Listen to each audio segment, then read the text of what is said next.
Hey guys, Enigmatic Mr. L here. Last time I went over what I consider the worst Fire Emblem weapons in each game, and today I'm going to do the opposite, going over each Fire Emblem main series game and just determining what I personally believe to be the best weapon.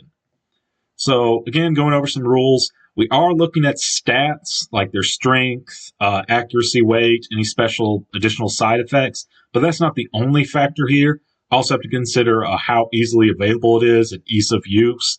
Like, for example, probably the best Fire Emblem weapon in the entire series, just in terms of like pure strength and stats, is the Book of Naga from Genealogy of the Holy War. But that's not going to make it in today's entry for FE4 because it's available for such a limited time. So we're all looking at weapons that are a bit more practical and see a lot more general use over the course of the entire game. Also, just like last time, I'm not going to be factoring in staffs, but I will be including equipable magic staves if applicable. So for Shadow Dragon and the Blade of Light, I went with Marth's personal weapon, the Rapier. So Marth is a very good unit in this game. This is probably peak Marth performance out of all four main series games he's in. So the fact that stat boosters are so potent, they grant +5 to a stat instead of +2. Non-HP stat caps are 20. It really makes one of the most reliable ways of clearing FE1 to just semi-solo it with Marth. Like, you use other characters, they'll help Marth out, but he'll generally be both your boss killer, your warp him in, and seize all in like once. The fact that rapiers, you can buy them eventually at a shop. They deal effective damage against both mounted and armored units. Means that just warping in Marth, having to kill the boss with like a rapier, many of which are weak to its bonus damage effect, means that this is a very easy and reliable way to clear out a good chunk of FE1. Just like last time, Gaiden was a bit of a tricky choice, but I ultimately decided on the Levin Sword. So this is a weapon that it grants a flat 15 damage to the enemy, minus their resistance and a 1-2 range. So at first, this is going to be really powerful, and as you scale deeper into the game, enemies' res starts to gradually pick up. There's a good probability you end up retiring it, switch to something else, but just helping out so immensely in like Act 1 and Act 3, I think it earns this spot fair enough for FE2's best weapon. For Mystery of the Emblem, I went with the Silver Lance.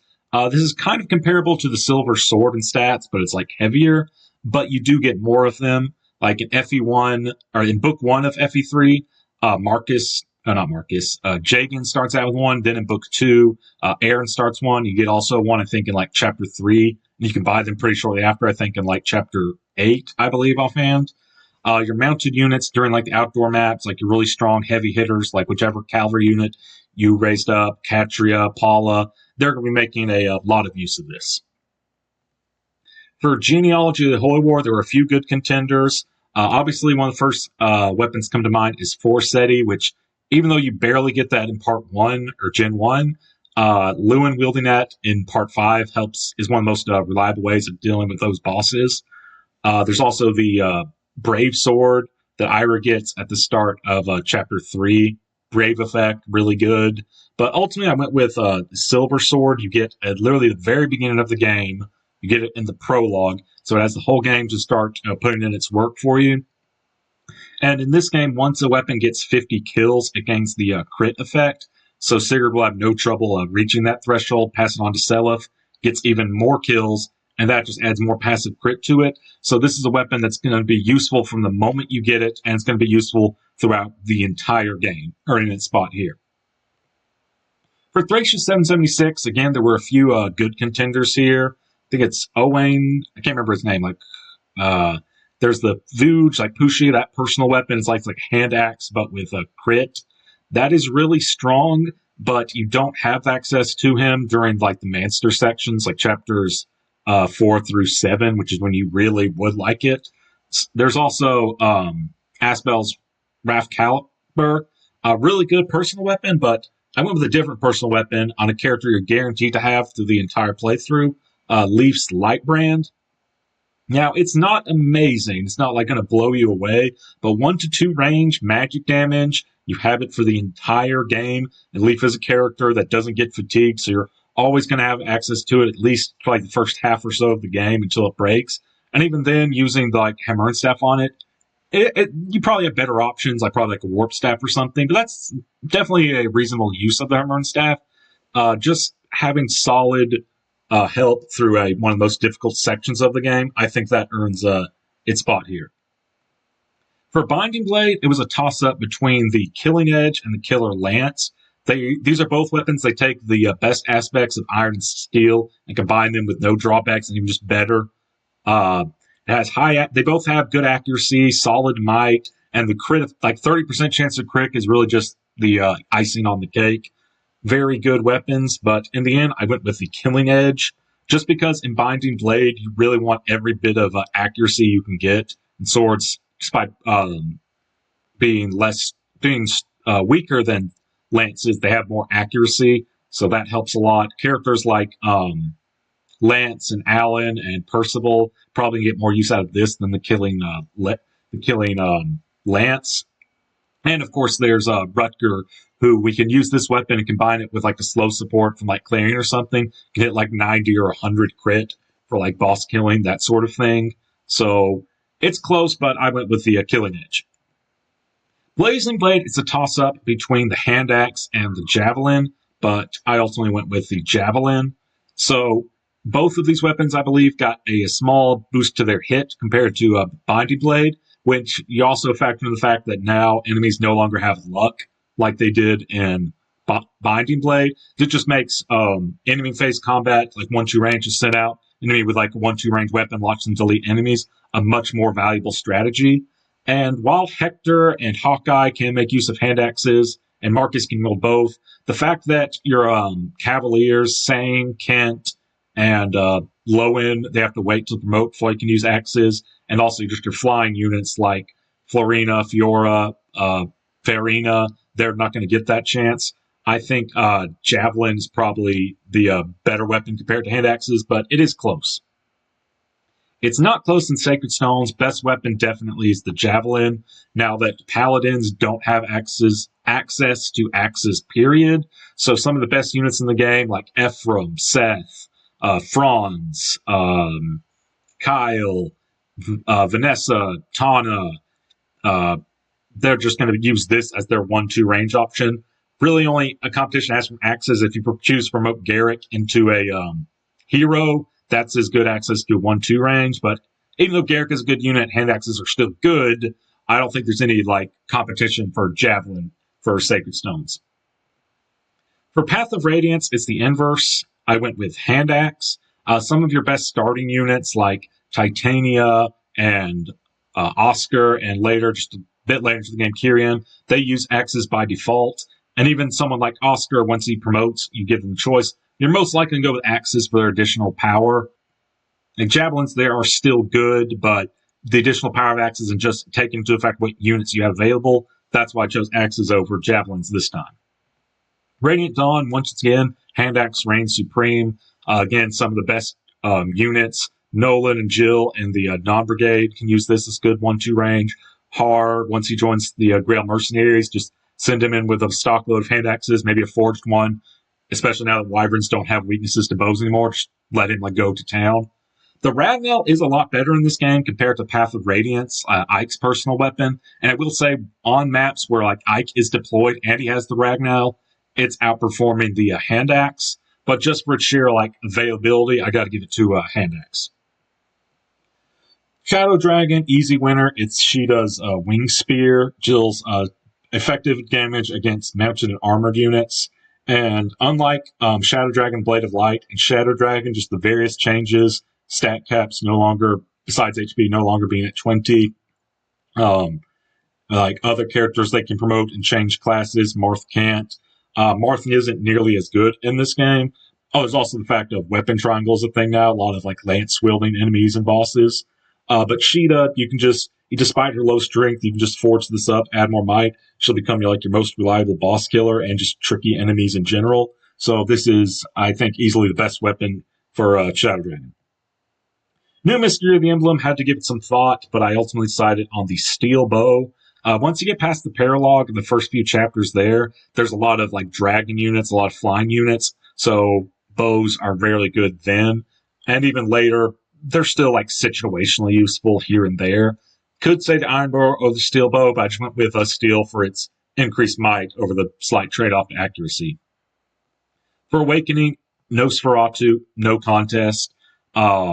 Basically, reliable 1-2 range, can double, can get crits, and it stacks very nice with certain skills, including the Sorcerer's skill Vengeance, which has a high chance to activate. It just, whatever damage you've already taken, it adds half of that back to damage dealt, so you can just restore even more HP. Plus, you can combine that with other skills, like on your Robin, reclass them into a Myrmidon, get Vantage, then reclass them into a Sorcerer, have a Vengeance, Vantage, Nosferatu tanking. This is one of the most well-known and broken strategies, Awakening, and I think for a good reason. For Fates, this was a very tricky one. Obviously, some good contenders come to mind are like the Royals' personal weapons. You have Rioma's Regenta, and you have Xander's Siegfried.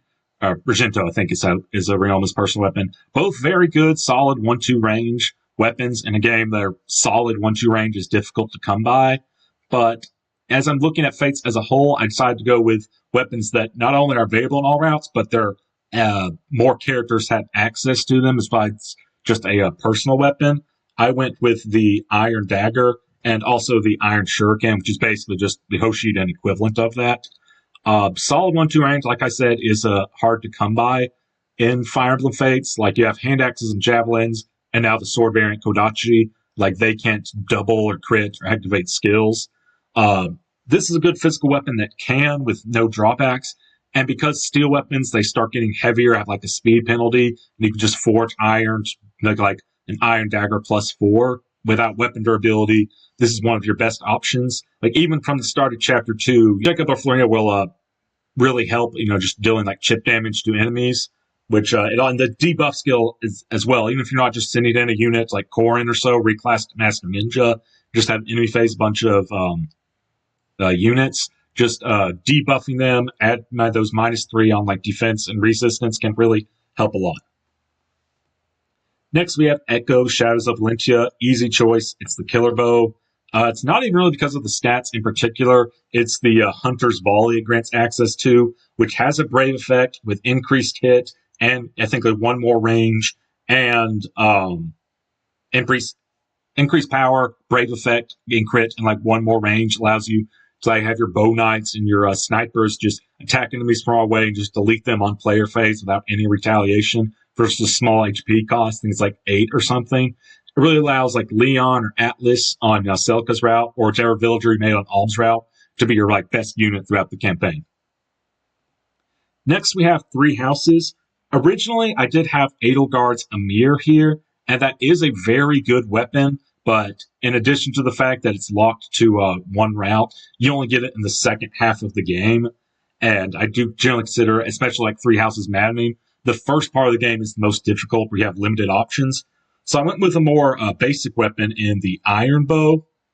So for like chapters like 1, 2, and 3-ish of Three Houses, pretty much all of your non-Lord, non-Byleth units, besides maybe like a couple like to do, they're like dying in 2 hits. So just front-facing, taking enemy counterattacks isn't much of a reliable strategy. So the bow allows you to safely chip away at enemies and dang up like 2 or 3 units at a time to defeat enemies.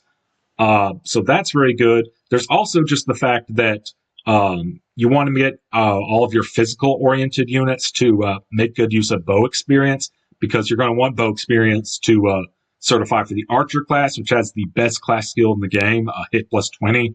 Like, enemies on maddening mode are so difficult to hit that unless you're like a magic user, because magic's fairly accurate and you can always heal, a dancer, or some other support type unit, like maybe if you want to make a net into a pure rally bot, you're going to want hit +20 on pretty much all of your units you're taking into combat. Even after this pack, like after you've got certified for Archer and after you've got past the first few chapters in maddening mode, Iron Bow can still be useful here and there, especially if you forge one up, because once you hit, I think it's like rank D in bows, you get the curve shot, +30 hit, always nice. Can be useful still here and there, even just beyond the early game, but just for its early game contributions, getting pets the hardest part of the game, that safely earns it its spot here. So Fire Emblem Engage doesn't really have any bonkers, broken weapons. Maybe some of the DLC emblems, like their personal, Engage weapons, but excluding those, I just went with the 11 sword, tried and true, just practical all around. You get it fairly early.